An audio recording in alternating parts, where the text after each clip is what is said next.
ప్రతి సందర్భం ప్రత్యేకం, ప్రతి సంబరం శాశ్వతం. మీ one stop shopping destination Mysore sari Udyog.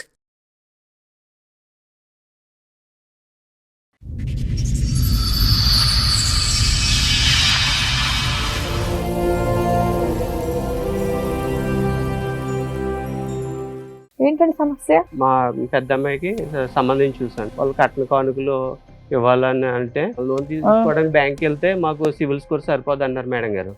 ఇంతకీ మీ అమ్మాయి పెళ్లి అయిందా అవలేదా? అవలేదు. ఇప్పటికీ అవలేదా? అవ్వలేదు. ఇంతకీ ఎంత అప్పు తీసుకున్నాడంటే ఏం చేశాడు ఆ డబ్బులు? ఆ డబ్బులు ఏం చేశాడో తెలియదండి. ఇప్పుడు దాకా మీరు అడగలేదా? మేము అడగలేదు. ఏం బాధ్యత అంతా చేశాడు వాడి మీద డబ్బులు? పెట్టాం. ఏమైనా బెట్టింగ్లు యాప్లు ఏమైనా ఉన్నాయా ఏంటి? ఒక రోజు అనుకున్నా ఒకటేసారి కోటీశ్వరుడు అయిపోదాం అంటే అవ్వదు కదా, ఏదో బెట్టింగ్ ఆడి చేసిన దాంట్లో లాస్ అయింది. అది ఎంత అమౌంట్ తీసుకున్నారు మీరు? 30 లక్షలు. 30? ఆవిరా? అమ్మా మందు, సిగరెట్, మళ్ళీ అమ్మాయిల దగ్గర పోడు అన్ని అలవాటైంది. ఆడపిల్లలు పెళ్లి చేస్తాడు, మాకు బాధ్యతలు ఏమి ఉంచడు, అన్ని ఆడే బాధ్యత అంతా తీసుకుంటాడు అన్నట్టే మేము ఆలోచించాము. ఆడ చివరికి మమ్మల్ని రోడ్డు మీద నిలబెట్టాడు మేడం. అయినా కానీ నీ వయసు ఏంట్రా, నీ ఆలోచన ఏంటి, అసలు ఎక్కడ పోతున్నావు నీ జీవితంలో? నువ్వు పుట్టి 20 సంవత్సరాలు అవ్వలేదు. ఎవరు లేరా మీ ఫ్యామిలీలో కాస్త 4 తోలు తీసేవాళ్ళు పిల్లాడికి? మీరిద్దరు చెప్తుంటే ఇనేలాగా లేడా అబ్బాయి? ఎంత కొవ్వా? మీ జీవితకాలం సంపాదన తీసుకెళ్ళి నువ్వు గేమ్ ఆడావా? ఇంత క్రిమినల్ మెంటాలిటీతో ఎక్కడ నిన్ను ఎక్స్క్యూజ్ చేయాలి? ఎలా బతుకుతావు చెప్పు? ఇప్పుడు ఏ ఫ్రెండ్స్ ఎన్ని రోజులు చూస్తారు నిన్ను? నీ బాధ్యత నీకు తెలియదా? నీ జీవితం నీకు తెలియదా? చెప్పు. అప్పుడు తెలియలే మేడం. ఇప్పుడు ఎలా తెలిసింది సడన్ గా? వాళ్ళు సూసైడ్ చేసుకుంటే తెలిసేదా? ఇంకోసారి ప్లీజ్. కుటుంబాన్ని అంతా లోటు పడేసేసి ఇప్పుడు మేము తత్తాం.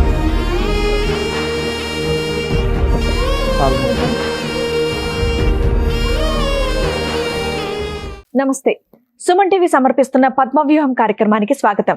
మరి ఈ కార్యక్రమంలో మనతో పాటు ఉన్నారు ప్రముఖ హైకోర్టు అడ్వకేట్ రమ్యాకుల గారు. నమస్తే మేడం. నమస్తే. ప్రముఖ సైకియాట్రిస్ట్ డాక్టర్ కళ్యాణ్ చక్రవర్తి గారు. నమస్తే సార్. సార్ మేడం రమ గారు ఆవిడ సమస్య చెప్పుకోవడానికి ఇక్కడి వరకు వచ్చారు. ఆవిడ సమస్య ఏంటో అడిగి తెలుసుకుందాం. నమస్తే అండి. నమస్తే. ఎక్కడి నుంచి వస్తున్నారు? మా వైజాగ్ అండి. మీతో పాటు వచ్చిన వాళ్ళు ఎవరో చెప్తారా? మా పిల్లలండి, 3 పిల్లలు. ఆయన మా ఆయన. సో మొత్తం ఫ్యామిలీ అందరూ వచ్చారు ఇక్కడ. ఫ్యామిలీ అందరం వచ్చి. ఏంటండి చెప్పండి, ఏంటి సమస్య? మీరిద్దరు ఉండగా మాతో ఏం అవసరం?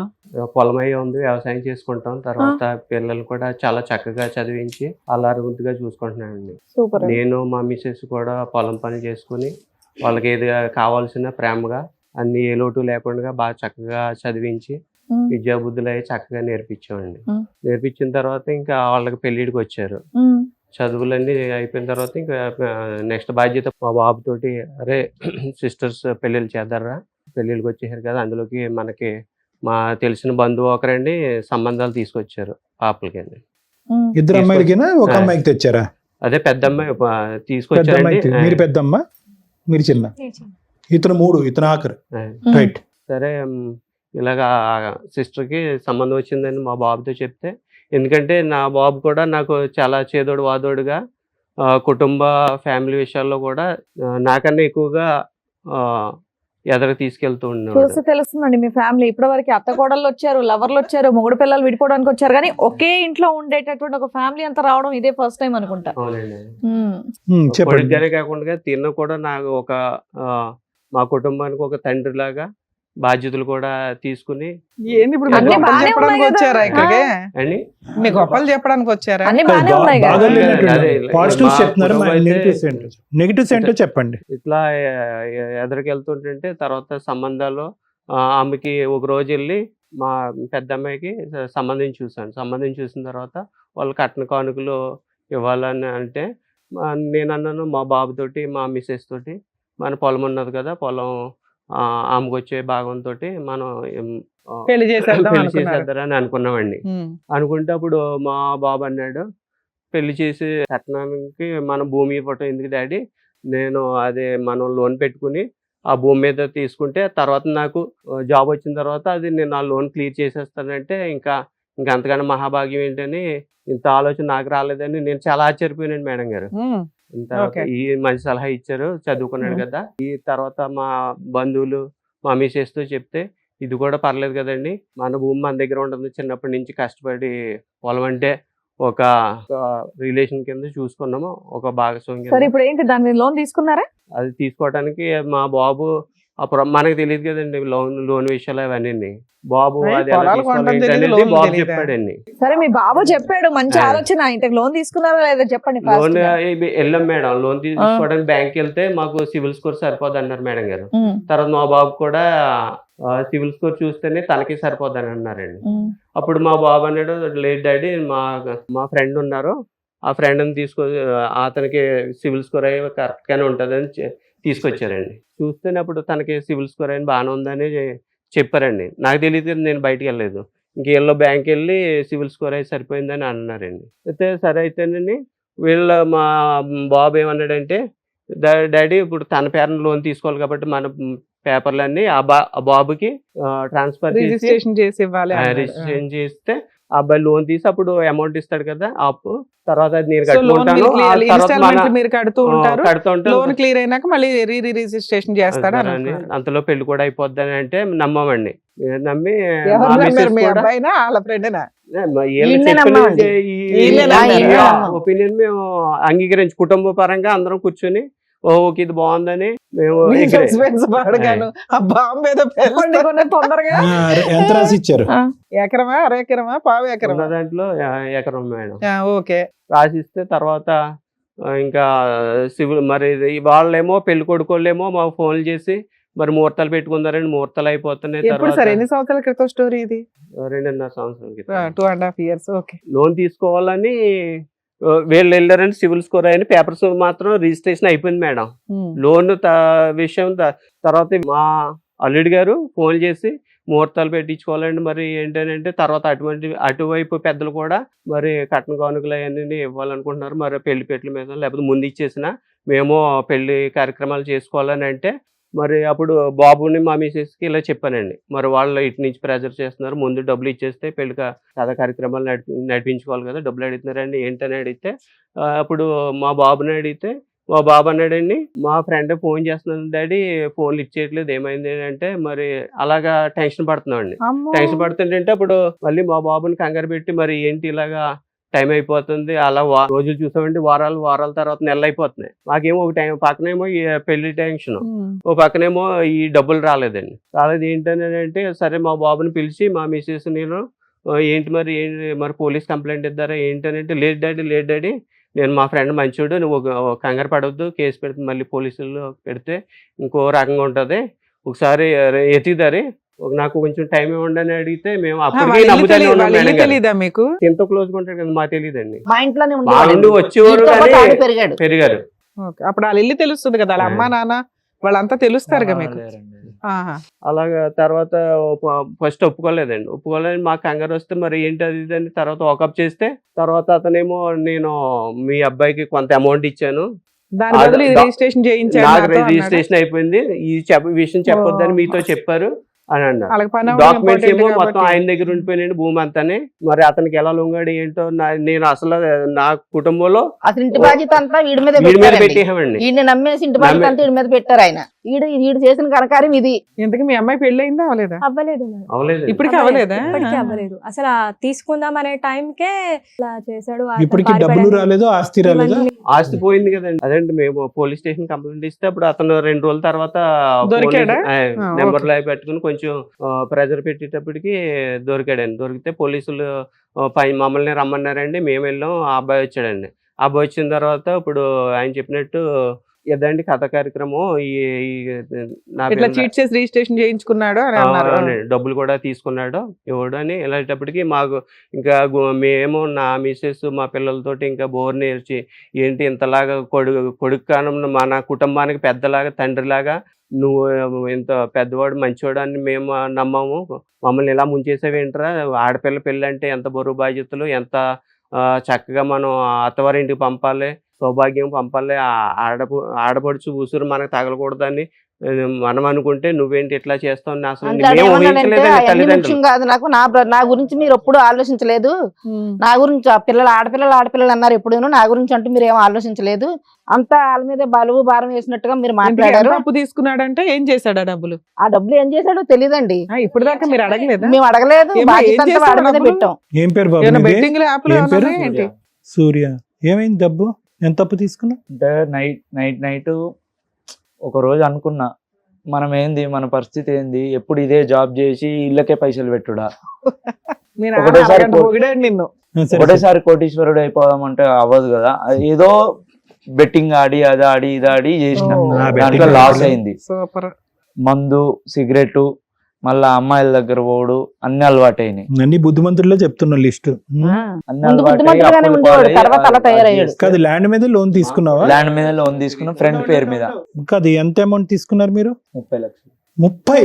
ఆవిరా 30 లక్షలు? మీ ఫ్రెండ్ తీసుకున్నాడా లోను, నువ్వు తీసుకున్నావా? ఫ్రెండ్ పేరు మీద తీసుకొని తీసుకొని బెట్టింగ్ ఆడి కట్టేసి మళ్ళా తీసుకొచ్చారా? తీసుకున్నది బెట్టింగ్ లా పోగు. అమ్మా, అక్కడ సిస్టర్ మీ అక్క పెళ్లి పణంగా పెట్టావు నువ్వు. వాళ్ళది మాకు సంబంధం ఏముంది మేడం? అరే నువ్వు ఇప్పుడు అదేగా మీ నాన్నకి చెప్పింది, నాన్న నేను నేను లోన్ చెప్పిన పెట్టి కానీ నేను నాకు తీసుకొస్తా. నేను చూసుకోవాలి కదా మేడం. అది మనసులో నువ్వు పెట్టుకునే ఎక్కడ మేడం ఇదంతా చూసుకున్నావు? చేశాడు. అదేదైనా ఏదమ్మా? ప్రాపర్టీ ఏం అన్నా పెట్టుకుని? కొనలేదు కదా నువ్వు. వాళ్ళ విషయం నాకెందుకు, నా బతుకు నేను బతుకుతాను. నా గురించి ఎప్పుడు మా అమ్మ మా నాన్న ఆలోచించలేదు. నా బ్రతికే నేను బతకాలన్న మైండ్ వచ్చేసింది పోలీస్ అడిగి. స్టేషన్ గారు చెప్పాడండి. ఇప్పుడు వరకు ఆ మాటలే ఏం లేదు మా చిన్నప్పటి మీకు ఇప్పుడు నుంచి తెలిసి ఎంతకాలం అయింది? పోలీస్ స్టేషన్ కి వెళ్ళి ఎంతకాలం అయింది మీరు? ఒక వారం అయింది మేడం, వారం కిందటే మాకు ఇదంతా తెలిసింది ఇప్పుడు. టూ ఇంకా ఇయర్స్ నుంచి పట్టుకోవడం అవ్వలేదా? అంత డ్రామా అయ్యిందా? అప్పటిదాకా నమ్మామండి. నాకేం చేయలే మేడం, వాళ్ళు నాకేం చేయలే. ఎలా పెరిగారు? వాళ్ళకి ఆడే అసలు పెరిగాడు. నువ్వు చేయటం అంటే ఏంటో మాకు ఇప్పుడు ఎక్స్ప్లెయిన్ చేస్తే మేము నేర్చుకుంటాం. అసలు తల్లిదండ్రులు నీకు నా చేయటం friends అంటే అందరూ బాగా ఫ్రెండ్స్ సంపాదిస్తారు పెట్టారా మేడం. నీకు? సంపాదిస్తారా? నీ ఫ్రెండ్స్ పెట్టారా? మేమేమో డిగ్రీ చదివి అదే జాబ్ అదే 20,000కి మరి బాగా ఏమయ్యా? చదువుకోవాల్సిందయ్యా, నిన్ను ఇక్కడ చదివించాడు కదా మీ నాన్న. మా నాన్నగారు ముగ్గురిని ఒకేసారి తనంత వ్యవసాయం చేసిన అంత కష్టపడినా కూడా ఎవరికి ఎక్కడ ఏ లోటు చేయకుండా ముగ్గురికి డిగ్రీ చదివిపించారు మళ్ళీ మేడం. ఏమ్మా, డిగ్రీ అన్నా అయ్యిందా నీకు? రూపాయి పెన్సిల్ పెట్టినా మీకు 5 రూపాయల పెన్సిల్ పెట్టినా అని చెప్పి అంటారు. మరి మాకన్నా మిమ్మల్నే కదా చూసుకున్నారు. మగపిల్లడు కదా, మమ్మల్ని ఏదో ఎత్తేస్తామని నీకే ఎక్కువ పెట్టాంరా మరి.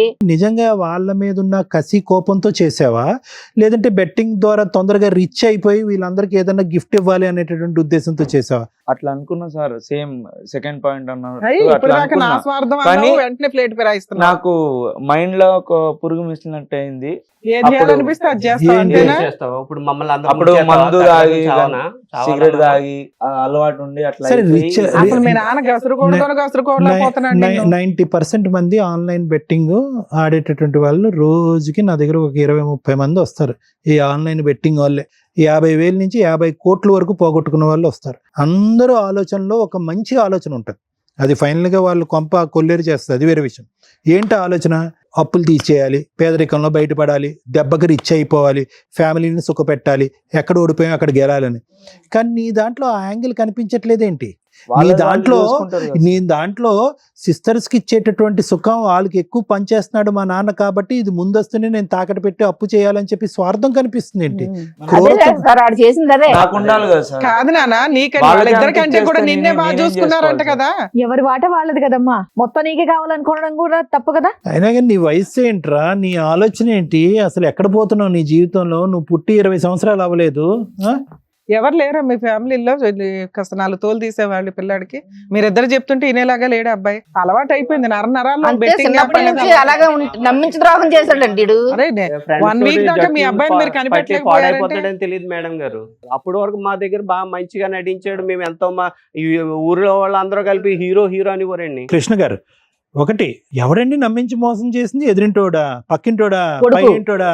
ఎలా కొడుకు మోసం చేస్తాడండి? కొడుకే చేశాడు. ఇప్పుడు మీరు ఇచ్చినటువంటి తూకం అది. మీ అబ్బాయికి వయసుకు తగ్గ వెయిటేజ్ ఇవ్వండి అని మేము ఎందుకంటాం? వయసుకు తగ్గ వెయిటేజ్ చేయండి. ఏమండి, దేవుడండి, రాముడండి, భీముడండి, తండ్రి తర్వాత తండ్రి అండి, ఎలివేట్ చేసేసారు. ఎలివేట్ చేసేసి అతను భుజస్కంధాల మీద, అరే నీకు మించినోడు ఎవడు లేడు, నువ్వే అప్పు తేవాలి, నువ్వే తాకట్టు పెట్టాలి, అన్ని నువ్వే అంటే అలాగే కనుక అనుకున్నాం మేడం.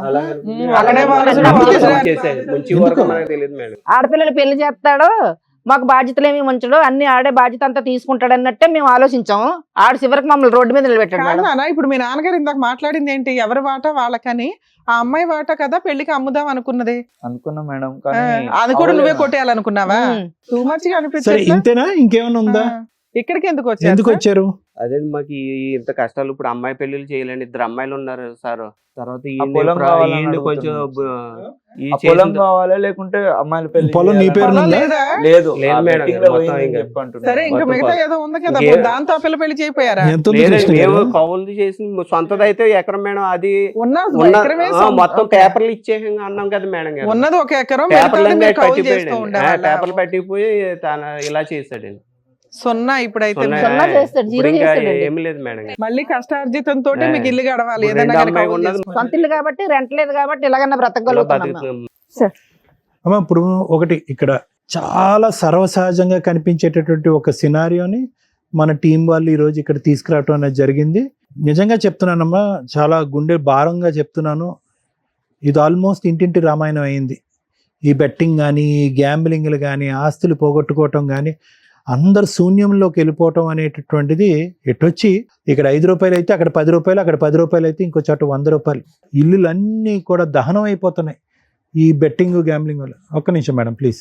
సో ఏం చేయాలి అనేటటువంటి దాని గురించి ఆలోచిద్దాం అమ్మ. ఇప్పుడు what we can do, let us plan that. ఇప్పుడు అయిపోయిన దాని గురించి ఇప్పుడు మనం కూర్చొని ఆలోచించవలసినటువంటి అవసరం లేదు. ఇందాక నేను ఒక పాయింట్ చెప్పాను. ఏంటి ఆ పాయింట్ అంటే కనుక, ఎందుకు ఈ అబ్బాయి 20-21 సంవత్సరాలు డిగ్రీ ఈ మధ్యకాలంలోనే కంప్లీట్ అయింది.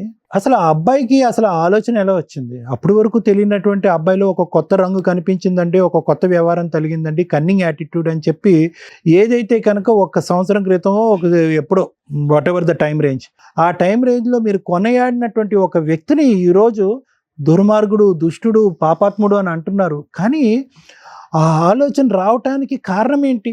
ఇందాక నేను చెప్పినట్టుగా ఏంటంటే, ఆ అబ్బాయికి ఎంత వయస్సో అంత బాధ్యతను ఇవ్వటం అనేటటువంటి తల్లిదండ్రులు అందరూ ఇంపార్టెంట్. చాలా కుటుంబాలు ఉన్నాయమ్మా. ఏదో వాడు తెలివితేటలుగా 4 మాటలు అంటాడు, ఎక్కడెక్కడో ఏదో కొత్త ఐడియా చెప్తాడు, కొత్త ప్లాన్ చెప్తాడు అనేటప్పటికీ వీడికి ఏంటి వయసు మించినటువంటి తెలివితేటలు ఉన్నాయి, వీడు ఎంతో గొప్పగా ఆలోచిస్తున్నాడు అని చెప్పి ఆ తండ్రి, ఆ తల్లి, ఆ కూతుర్ల చేతుల్లో ఉండేటటువంటి బరువు బాధ్యతలు, వాళ్ళు వాడవలసినటువంటి తెలివితేటలు అన్నీ కూడా తాకట్టు పెట్టి ఆ అబ్బాయి చేతిలో పెడతారు. ఏది ఐడియా చెప్పినా, ఏ సలహా ఇచ్చినా వాడే ఇవ్వాలి, ఏ ఐడియా చెప్పినా అతనే ఇవ్వాలి, ఏ మాట ఏ ఏ ఏ ఏ ఏ ఇంట్లో కొన్ని ఇళ్లలో ఆడపిల్లలకు సంబంధించినటువంటి సంబంధాలు కూడా డిసైడ్ చేసేటటువంటి కొడుకులు ఉన్నారు. అంటే చెయ్యొచ్చు, కాదనట్లే, కానీ ఎంత వయసు, ఎంత అనుభవం, ఎంత ఆలోచన వచ్చిన తర్వాత అవి చేయాలి అనేటటువంటిది ఒక ముఖ్యమైనటువంటి అంశం.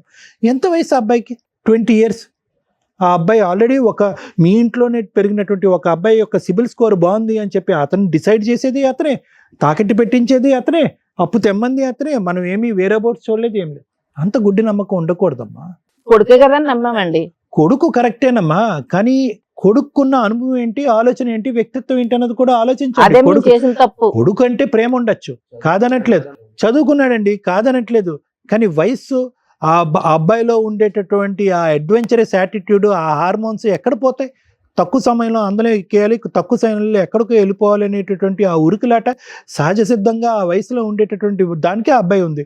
ఆ అబ్బాయిని ఎవరో వచ్చి బ్రెయిన్ వాష్ చేశారు. అరే చూసుకోరా, మీకు ఇంత ఆస్తుంది, ఇప్పుడు అనుభవించిపోతే కనుక వాళ్ళు కూడా చెరి సమానంగా వాళ్ళు పట్టుకెళ్ళిపోతారు, తన్నుకుని వెళ్ళిపోతారు ఆడపిల్లలు, కట్నాలు కానుకలు అని చెప్పి ఎవరో చోట ఇందాక అన్నాడు చూడండి, ఒక పురుగు తుంచేసింది బ్రెయిన్లో అని చెప్పి ఆ పురుగు ఎవరో నాటారు. ఆ వయసు అలాంటిది, ఆ ఆలోచన అలాంటిది. కాబట్టి మనం ఏంటంటే ఎంత తెలివిగా మాట్లాడినా, ఎంత ఆలోచనతో మాట్లాడినా ఒక భయంతో మనం ఉండాలి, ఒక ఆలోచనతో ఉండాలి, ఒక పర్యవేక్షణలో ఉండాలి.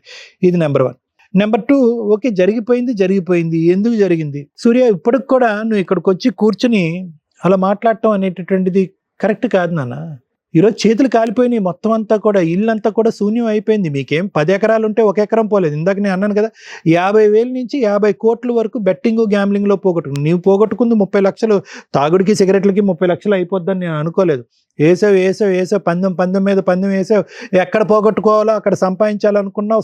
సర్వసహజమైనటువంటి ఆలోచన శైలి. ఈ బెట్టింగ్ గ్యాంబ్లింగ్లో ఉండేటటువంటిది ఏంటంటే, చాలా చక్కగా ఉంటారు, ఎంతో ముద్దుగా ఉంటారు, ఎంతో తెలివైనటువంటి పిల్లలు. అప్పుడు వరకు ఎటువంటి వ్యసనం లేదు, ఎటువంటి ఆలోచన లేదు. ఆ ఊబిలోకి వెళ్తారు, చిక్కుకుపోతారు, మళ్ళీ బయటకు రాలేరు. ఎందుకు చిక్కుకుపోతారంటే తెలుసా, మళ్ళీ ఆ కుటుంబాన్ని ఏ స్థాయిలో అయితే పడిపోయిందో ఆ స్థాయికి తీసుకెళ్లాలనేటటువంటి పరితపంతో మళ్ళీ అందులోనే బెట్టింగ్ చేస్తారు. వాళ్ళు అనుకుంటారు ఎక్కడైతే ఓడిపోయినో అక్కడే గెలవాలనుకుంటారు. మనకు వచ్చినటువంటి విద్య అదొక్కటే అని అనుకుంటారు. పోగొట్టుకున్న డబ్బులు సంపాదించాలంటే ఇల్లు కాజేయలేం, ఇంకోటి చేయలేం, సంపాదించాలనుకుంటారు. కానీ పోతూనే ఉంటది. ఇతను 30 లక్షలు అలాగే పోయింది. కానీ ఇప్పుడు ఇక్కడికి వచ్చి కూర్చున్న తర్వాత సార్ పోయింది సార్, అవివేకం అమాయకత్వం నాకు తెలియలేదు, నాకు బుద్ధి గడ్డి తిన్నాను, ఈ అలవాటు మానుకోవాలనుకుంటున్నాను, నా వ్యక్తిత్వాన్ని మార్చుకోవాలనుకుంటున్నాను, ఈ కుటుంబంలో మళ్ళీ ఒక అందరూ ప్రేమించేటటువంటి ఒక వ్యక్తిగా మారాలి అనుకుంటున్నానని చెప్తావు అనుకున్నాను సూర్య. ఇక్కడికి వచ్చి తప్పే ఉందండి, వాళ్ళకి ఎలా వెళ్ళిపోతుందండి, ఎలాగా ఇది తగలెట్టింది ఎవరు, నువ్వు కాదా? ఎంత మంచి కుర్రాడివి, ఏంటి జీవితాన్ని ఇలా చేసుకున్నావు? పోయింది ఎలాగా పోయిందమ్మా, నేను దాని గురించి మాట్లాడలేను. అవి రావు. చాలా మంది వస్తారు నా దగ్గరికి, వస్తారు సార్ సైబర్ క్రైమ్ లో కేసు వేయాలా, వాళ్ళు మోసం చేశారు, ఈ యాప్ వాళ్ళు మోసం చేశారు, అవి అంటారు. అవి రావటం మళ్ళీ రాబట్టుకోవటం అనేటటువంటిది ఇంపాసిబుల్. పోయింది. అలవాటు మారుతుందా, మళ్ళీ మీ అబ్బాయిని ట్రాక్ లో తెచ్చుకోగలరా లేదా అనేటటువంటి సంబంధం ఎంతవరకు నిలుస్తుంది, పెళ్ళి అవుతుందా లేదంటే అది భగవంతుడు రాతం, అది మనం చెప్పలేం.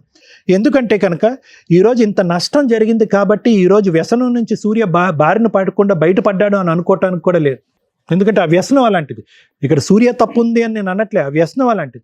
అరే ఇంకొక ఛాన్స్, ఇది ఒక్కసారి ట్రై చేయి అయిపోద్ది అని చెప్పి అది ఆ పవర్ లాగుతుంది. దానికి కావాల్సింది ఏంటి లేదు, అతని చేతుల్లో మళ్ళీ పైస కనిపించాలి. ఆ పైకం కనిపిస్తే కనుక మళ్ళీ అది బ్రెయిన్కి ఎక్కుతుంది, మళ్ళీ ఆడతారు. సూర్యలో నా వంతు ప్రయత్నంగా నేనేం చెప్తున్నానంటే కనుక ఎంతోమంది ట్రీట్ చేసినటువంటి అనుభవంతో ఈ అబ్బాయి ఆలోచన శైలికి వ్యక్తిత్వానికి మార్చేటటువంటి పూచీకత్తు నేను తీసుకుంటాను. మళ్ళీ ఫ్యూచర్లో ఆ దారిని పోకుండా దానికి సంబంధించినటువంటి కౌన్సిలింగ్ మీరు ఉండేటటువంటి ఏరియాలో అన్నా మనం ఏర్పాటు చేద్దాం, లేదంటే నా దగ్గర అన్నా ఏర్పాటు చేద్దాం. ఈ వ్యసనం బారిన పడకుండా ఒక ఆలోచన శైలి మార్చడానికి ట్రీట్మెంట్ ఏమన్నా అవసరం అవుతే, మెడికల్గా ట్రీట్మెంట్ అయితే కనుక అది కూడా మనం చేద్దాం. అంతవరకు నాది. కానీ పోయినటువంటి ఆస్తి తిరిగి తీసుకురాలేము అనేటటువంటి సానుభూతి నాకు మీ అందరి వైపు ఉంది. అంటే పెళ్లిపేటల మీద కూర్చోవలసినటువంటి ఆడపిల్లి ఈరోజు తలదించుకుని కూర్చునే పరిస్థితి ఏర్పడిందని, దానికి మనం ఏమీ చేయలేం. ఉన్నటువంటి ఒక కొడుకు బాగుపడాలని భగవంతుడి నమ్మకంతో దండం పెట్టుకుందాం. దానికి కావాల్సినటువంటి సహాయ సహకారాలు నా తరపు నుంచి ఏమన్నా కావాలంటే అది తప్పకుండా నేను చేస్తాను. Thank you madam. ఈ కేసులో మనకు కావాల్సింది కౌన్సిలింగే. ఎందుకంటే పిల్లాడికి ఎవరు కౌన్సిలింగ్ ఇవ్వాలి, ఎందుకు ఇవ్వాలి? నిజంగా థ్యాంక్స్ అండి, ఇక్కడ దాకా వచ్చి మీరు ఎక్కడికి వెళ్ళాలి అనేది మీకు అర్థం కాలే. ఎందుకంటే ఇది చాలా సెన్సిటివ్ పాయింట్. ప్రతి 10 ఏళ్లలో ఒక ఇంట్లో సీక్రెట్గా జరుగుతున్న ఎదురు దాడి, అది కొడుకుల కూతుర్ల అని పక్కన పెడితే, బెట్టింగ్ యాప్స్ ఆఫ్టర్ లాక్డౌన్ మనకి క్లియర్గా తెలుసు ఎన్ని వేల మంది ప్రాణాలు పోయినాయో. ఎందుకంటే అది ఆశ. ఈరోజు ఒక పిల్లాడు ఇక్కడ కూర్చొని మాట్లాడుతున్నది అంత చిన్న వయసులో ఆశ, ఫాస్ట్గా సెటిల్ అయిపోవాలి, ఎక్కడి నుంచన్నా డబ్బు రాని. దొంగతనాల యాప్ల ద్వారా డౌన్లోడ్ వీళ్ళకి ఏదో ఎకరం ఆస్తుంది కాబట్టి అతను అమ్మేశాడు, కానీ రూల్ ప్రకారం వాళ్ళు చేసిన పనులు యాప్ల్లో ఉత్తినే అప్పులు ఇచ్చారు. ఆ మధ్య ఇప్పుడు కూడా ఇస్తున్నారు. ఊరికే వస్తున్నాయి కదా అని తీసుకుంటే ఇళ్ల మీదకి దౌర్జన్యాలకు వస్తారు. డబ్బు ఊరికే రాదు, యాప్లతోనో బెట్టింగ్ యాప్లతోటో గేములు ఆడితేనో రావు. మన తెలుగు రాష్ట్రాల్లో పేకాట, లాటరీ ఇవన్నీ ఎందుకు తీసేస్తారో తెలుసా? కొన్ని లక్షల జీవితాలు సర్వనాశనం అయిపోయినాయి. కేరళలో అక్కడ ఉంటే దానికి ఒక పెద్ద లిమిట్స్ ఉన్నాయి. మనోళ్ళు కంట్రోల్ చేయలేనప్పుడు తీసి పడేయడమే బెటర్గా, తీసి పడేశారు. సో కొన్ని వద్దు అన్నప్పుడు వద్దు. కంట్రోల్ చేయడం కుదరకపోతే ఎవరు కంట్రోల్ చేయాలా? ఈ రోజున పేరెంట్స్ కంట్రోల్ చేయలేకపోయారు. ప్రతి ఇంట్లో పేరెంట్స్ కంట్రోల్ చేయలేకపోతున్నారు. దానివల్ల వీళ్ళకి ఒక స్టేజ్ దొరికింది, వీళ్ళు ఇక్కడికి వచ్చారు. మరి ఎవరు కంట్రోల్ చేయాలి? మేము ఎంతవరకు ఆ పిల్లడికి కౌన్సిలింగ్ ఇవ్వగలం మా దాకా తెలిసింది కాబట్టి ఇస్తున్నాం. బెట్టింగ్ యాప్స్ని కంట్రోల్ చేయాల్సిన బాధ్యత గవర్నమెంట్దే. మీరు లాటరీ సిస్టమ్స్ని ఎట్లా తీసేశారో ఈ విషయాల మీద కొంత సీరియస్గా తీసుకొని బెట్టింగ్ యాప్స్ని దయచేసి ఎలా కంట్రోల్ చేయాలి, సైబర్ క్రైమ్ ఏంటి, సైబర్కి సంబంధించి ఏ రకంగా టిక్ టాక్లు తీసేసినట్టే అవి కూడా తీసేయడానికి అవకాశం ఉంది. కానీ పట్టించుకునే వ్యక్తులు ఎవరు? కొన్ని లక్షల కుటుంబాలు సర్వనాశనం అయిపోతున్నాయి ఈ బెట్టింగ్ యాప్స్ వల్ల. మీ కేసు విషయానికి వస్తే, కొడుకు అంటే ఇంకా కొమ్ములు వచ్చేస్తాయా సార్? ఎంత దారుణం అండి. కూతురులతో సమానంగా చూడాల్సిన జనరేషన్లో మీరుండి కొడుకుని నువ్వు లీడరురా, నువ్వు దేవుడురా, నువ్వు అపురూపరా. అసలు చెడు అలవాట్లు ఉన్నాయి లేవు పక్కన పెట్టండి. నిజంగా మీ అబ్బాయి శ్రీరామచంద్రుడే అయినా కూడా ఇక్కడేమో బాధ్యతలాగా ఫీల్ అవుతున్నారు, ఇక్కడేమో అబ్బా సూపర్. ఇక కుటుంబం అంతా తీసుకెళ్లేది కొడుకేనా? ఈరోజు బాధపడుతున్న వ్యక్తులు ఎవరు? మీ కూతుర్లు. అర్థమవుతుందా? వాళ్ళని బయటికి పంపించేయడం నిజమే, కానీ ఏదైనా కష్టం వస్తే కూతుర్లు కూడా వస్తారు సార్ ముందుకి. ఇక్కడేమో ఆస్తులు లేవు. ఆస్తులు ఉంటే పోనీ మళ్ళీ వీళ్ళ ముగ్గురు తన్నుకున్నారు అనుకోవడానికి. ఏమ్మా మీరు కూడా కాస్త ఆలోచించాలి తల్లి. ఇక ఇప్పుడు ఆడపిల్లలు పెళ్ళిళ్ళు అవ్వలేదు, గొంతులు కోసేసాం అన్నట్టు లేదు. ఆస్తులు లేకుండా పెళ్ళిళ్ళు అవ్వవా? అవుతాయిగా. ఆల్టర్నేట్ ఆ సంబంధానికి మనం ఒక మాట ఇచ్చేసాం, కట్నం అనే మాట. కాబట్టి వాళ్ళు అది ఎక్స్పెక్టేషన్లో ఉంటారు. ఇప్పుడు మనం ఏదో కౌన్సిలింగ్ ఇచ్చి పెళ్లి చేసినా కూడా వాళ్ళకి ఆ ఫీలింగ్ ఉండిపోద్ది. అరే ఆ రోజు 10 లక్షలు ఇస్తా అన్నారు ఇవ్వలేకపోయారు, ల్యాండ్ ఇస్తామన్నారు ఇవ్వలేదు, ఇప్పుడు వచ్చి ఊపుకుంటా పెళ్లి చేస్తారని ఒక మాట అంటే ఆ పిల్ల జీవితకాలం భరించలేదు. సో ఆ సంబంధం క్యాన్సిల్ చేసుకోవడమే బెటర్. ఎలాగో వాళ్ళే క్యాన్సిల్ అయ్యారు. అది క్యాన్సిల్ అయిందని బాగా అనకుండా ఆ అమ్మాయి చక్కగా ఉంది, ఉన్నంతలో ఏదో చిన్న జాబ్ చేసుకుంటుంది, తన్నే నచ్చి చేసుకునే వాళ్ళకి ఇచ్చి బాబు మేము కట్నం ఇవ్వలేం, ఉన్నంతలో ఏదో మ్యారేజ్ చేయగలం అనుకొని చెయ్యండి. ఎందుకంటే మీరు ఎట్లాగో కౌలు చేసుకుంటున్నారు కాబట్టి. ఈ అమ్మాయి కూడా ఆల్రెడీ ఏదో జాబ్లో చేర్పించి కాస్త కంగారు లేదు. ఇక్కడ మీకున్న సమస్య కొడుకు. ఓకే, కొడుకు లేకపోతే ఏంటి, కొన్ని రోజులు సైడ్ చేయండి కొడుకుని. ఎందుకంటే కొడుక్కి తల్లిదండ్రుల వాల్యూ తెలియదు, కుటుంబం వాల్యూ తెలియదు. మీరు అనుకుంటున్నారు శ్రీరామచంద్రుడు అని, ఆయనకి ఆ వాల్యూ తెలియాలి. నాన్న ఏం చేద్దాం, సార్ అంటే కౌన్సిలింగ్ ఇస్తానన్నారు, అయిపోయింది. నేను అట్లా కౌన్సిలింగ్లో తోలు తీసేస్తుంటా. ప్రతీది బుజ్జగించే చెప్తామా? సామధాన దండోపాయాలు ఉంటాయిగా. ఎట్లా మాట్లాడుతున్నావు ఇక్కడ కూర్చొని? నువ్వు అసలు నలుగురిని పణంగా పెట్టి నువ్వు చస్తే చావండి అంటున్నావు. వాళ్ళ నలుగురు చచ్చిపోయారు అనుకో. ఈరోజు నీకు ఇల్లు లేదు, పని లేదు, పొలం లేదు, ఎక్కడ ఉంటావో చెప్పు. అమ్మ నాన్న అక్కలు ఇద్దరు లేరు, ఏంటి ఇప్పుడు? ఎక్కడికి వెళ్ళి బతుకుతావు? ఎవరు తిండి పెడతారు నీకు? ఏ చుట్టాలు తిండి పెడతారు? ఇందాక మాట్లాడావుగా వాళ్ళకి నాకేం సంబంధం మేడం అని. సార్ మీరు వెళ్ళిపోండి సార్, అబ్బాయిని మేము పంపించాం. ఆ అబ్బాయి మేము కూడా అన్ని డోర్లు వేసుకుని వెళ్ళిపోతాం. ఆల్రెడీ బాగా మిడ్ నైట్ అయింది ఇప్పుడు షూట్ కూడా. అతను ఒక 5 రోజులు ఎక్కడ బతుకుతాడో బతకమనండి. గవర్నమెంట్ ఆశ్రమాల్లో బతుకుతాడా, సత్రాల్లో బతుకుతాడా, ఏ గుళ్ళ దగ్గర తిరుగుతాడా, బెట్టింగ్ యాప్లకి ఎవరు డబ్బులు ఇస్తారో అడుక్కొని తెచ్చుకుంటాడా తెలియాలి నీకు. కుటుంబాలు లేని వాళ్ళకి, అమ్మో నానో లేని వాళ్ళకి ఆ పెయిన్ ఏంటో తెలుస్తుంది. నీకు అందరూ చక్కగా కంఫర్ట్ ఉన్నారు, ఇలా చూస్తున్నారు, నీకు నొప్పి ఎక్కడ తెలుస్తుంది? నీ వయసుకి నేను అరే పిల్లాడికి తెలియదు అని అనను. ఇంత కొవ్వా? మీ జీవితకాలం సంపాదన తీసుకెళ్ళి నువ్వు గేమ్ ఆడావా?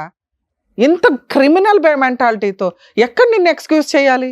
తీసుకెళ్ళి పిచ్చి ఆసుపత్రిలో వేయాలి, లేదా అనాథాశ్రమంలో వేయాలి, లేదా నీకు నువ్వు బతకనాలి. ఎలా బతుకుతావు చెప్పు ఇప్పుడు? ఏ ఫ్రెండ్స్ ఎన్ని రోజులు చూస్తారు నిన్ను? బుజ్జగిచ్చి నీకు ట్రీట్మెంట్ ఇవ్వాలా? కాపాడుకుంటారులే వాళ్ళ నలుగురు అనుకుంటున్నావా? వెళ్ళిపోండి సార్, మీ నలుగురు వెళ్ళిపోండి. చెప్పు ఇప్పుడు ఏం చేద్దాం చెప్పు. నీకెందుకు ట్రీట్మెంట్ నాకు అర్థం కాలే అసలు. ఇదే పనే మాకు అందరికి కౌన్సిలింగ్లు ఇచ్చుకుంటూ కూర్చోడానికి. నీ బాధ్యత నీకు తెలియదా? నీ జీవితం నీకు తెలియదా? చెప్పు ఏం చేద్దామో చెప్పు. నీకు అమ్మ నాన్న సిస్టర్స్ లేరు, ఎలా బతుకుతావు చెప్పు నాకు. అప్పుడు తెలియలే మేడం. ఇప్పుడు ఎలా తెలిసింది సడన్ గా? వాళ్ళు సూసైడ్లు చేసుకుంటే తెలిసేదా? కొంతమంది పేరెంట్స్ చేస్తున్న పని అదే తెలుసా? అప్పులోని బాధలు పడలేక మీరు చేసే పనులకి ఎవిడెన్స్లు కొన్ని 100 కేసులు చెప్పొచ్చు ఇక్కడ. నీకు మళ్ళీ కౌన్సిలింగ్ బొజ్జగించి మళ్ళీ టైంకి తిండి పెట్టి మళ్ళీ ఎక్కడి నుంచో డబ్బు తీసుకొచ్చి గేమ్ ఆడుకొని అని పంపిస్తాం.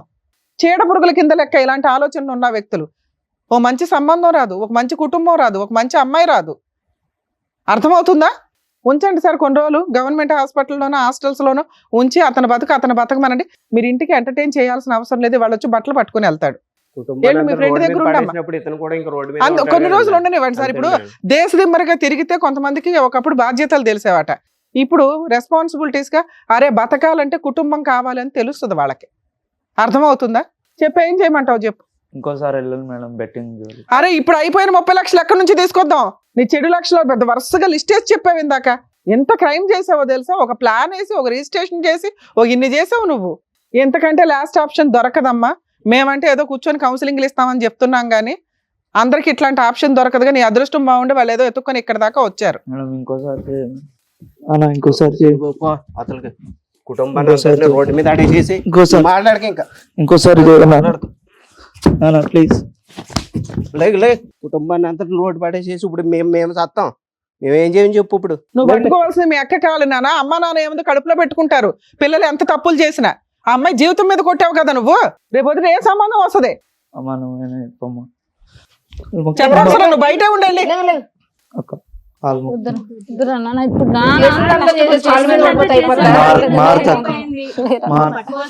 కూర్చోమ్మా నాన్న. ఇక్కడికిక్కడ ఏదో ప్రాబ్లం సాల్వ్ అయింది అనుకో. మాకు నువ్వు ప్రాపర్ గా మారకపోతే మా టీం ఎప్పుడు అందుబాటులోనే ఉంటుంది సార్. మేము ఎవ్రీ మంత్ ఫోన్ చేస్తామండి. ఆ అబ్బాయి ఎలా బిహేవ్ చేస్తున్నాడు, తాగుళ్ళు సిగరెట్ ఇట్లా ఉన్నాయా లేదా, ఇప్పుడు నుంచి ఒక కన్నేసి ఉంచండి. కౌన్సిలింగ్ అవసరమైన ఇందాక సార్ చెప్పారు కదా, కౌన్సిలింగ్ కూడా పంపిద్దరు. కానీ మేమేం వదలం, 1 year ఫాలోఅప్ లో ఉంటాం నీ విషయంలో మాత్రం. Thank you madam. ఓకేనండి, జాగ్రత్త. నమస్కారం అమ్మా, జాగ్రత్త, వెళ్ళండి.